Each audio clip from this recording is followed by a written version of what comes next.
essa escola de aprendizado, ela, conforme diz a mensagem do livro da Hermance, é,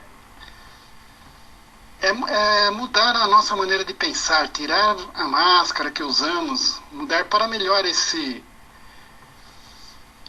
é o objetivo maior, a da renovação espiritual. O caminho para essa mudança interior é longa.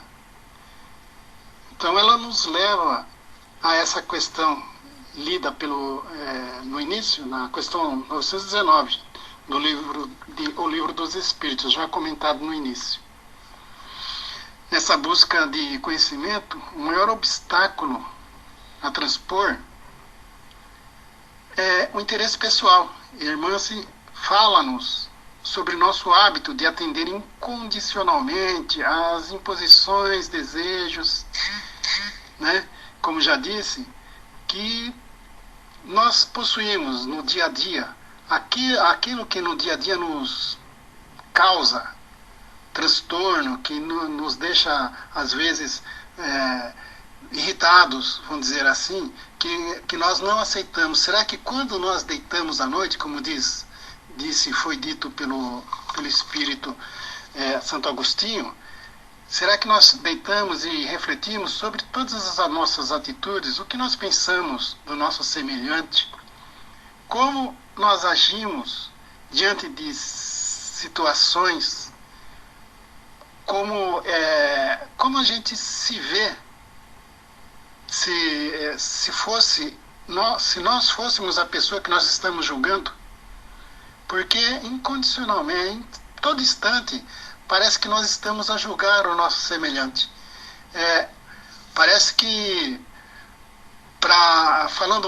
falando da minha pessoa, vamos dizer assim, porque fica meio complicado falar nós, a minha pessoa, quando eu vejo uma pessoa fazendo algo que eu não concordo, será que eu já não fiz?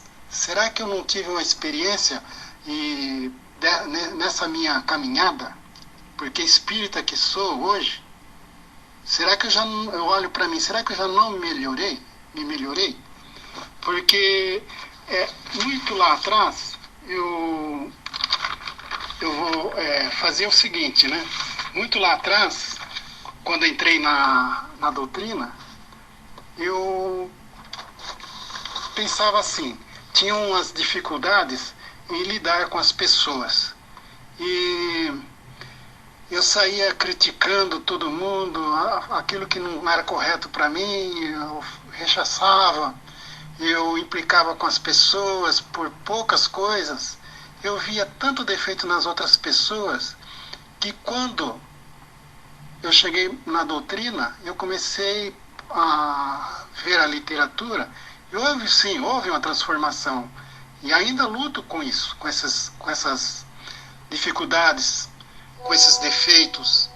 Mas o importante é a persistência, a gente seguir, a determinação em ter como meta a melhoria, a nossa melhoria. Ele diz assim, né? A irmã se diz assim nesse texto, né? Nem sempre verifica-se tanta clareza de raciocínio entre espíritas acerca dessa questão. Conceitos mal formulados sobre o que seja a renovação interior têm levado muitos corações sinceros a algumas atitudes de puritanismo e moralismo, que não corresponde ao lídimo transformador da personalidade, em direção aos valores capazes de solidificar a paz, a saúde e a liberdade na vida das criaturas. Então, por este motivo, será imperioso que as agremiações do mundo, erguidas em nome do Espiritismo, ou aquelas outras que expandam a luz da espiritualização entre os homens, investiguem melhores noções sobre a ética da transformação, a fim de oferecer aos seus profitentes uma base mais cristalina sobre os caminhos e percalços no serviço da iluminação, da própria iluminação. Então, a prática especial e meta fundamental dos ensinos dos bons espíritos são a melhora da humanidade, a formação do homem de bem. O espiritismo, em verdade, está nos elos que criamos uns com os outros e que passam a fazer parte da personalidade nova que estamos esculpindo com o buril da educação. Aqueles ritos ou práticas doutrinárias são recursos didáticos para o aprendizado do amor, finalidade maior da nossa causa. Na falta do amor, as práticas perdem seu sentido divino e primordial. Somente se conhecer não basta. É necessário um intenso labor de aceitação, autoaceitação, para não cairmos nas garras de perigosas ameaças nessa viagem de retorno a Deus, cujas mais conhecidas são culpa, autopunição, a baixa autoestima, né? Falta de autoestima, as quais estabelecem um clima psicológico do martírio. É preciso uma ética que assegure a transformação pessoal, um resultado libertador de saúde e harmonia interior.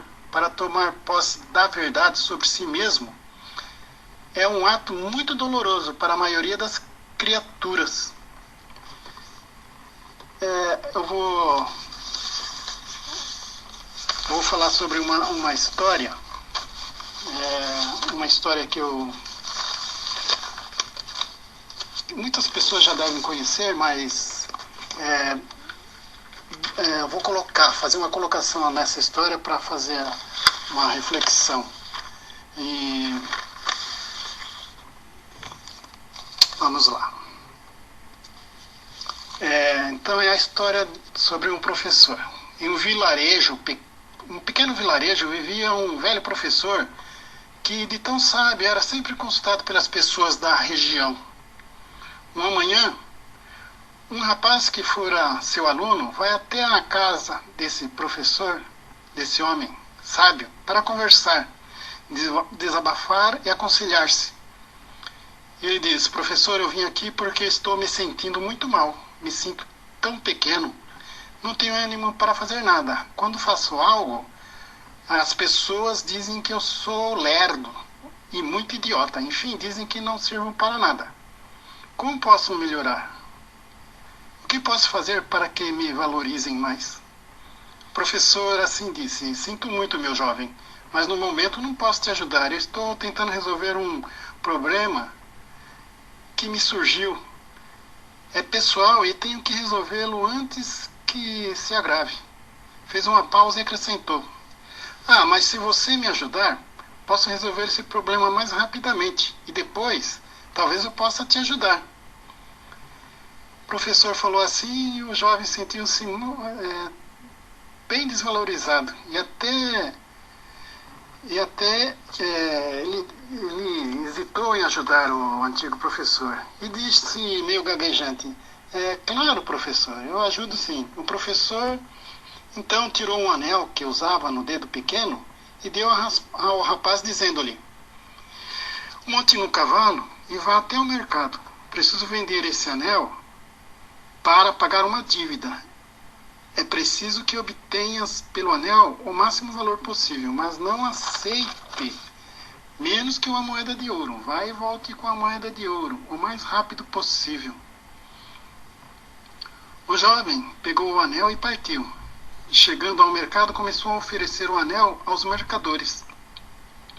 Eles olhavam com algum interesse, até quando o jovem dizia o quanto pretendia pelo anel.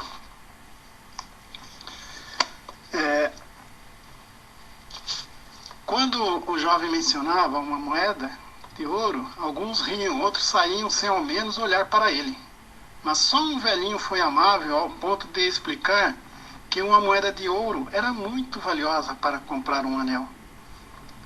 Tentando ajudar o jovem, chegaram a oferecer uma moeda de prata e uma xícara de cobre, mas o jovem seguia as instruções de não aceitar pelo menos uma moeda de ouro e recusava as ofertas. depois de oferecer a moeda a todos que passavam pelo mercado, abatido pelo fracasso, montou no cavalo e voltou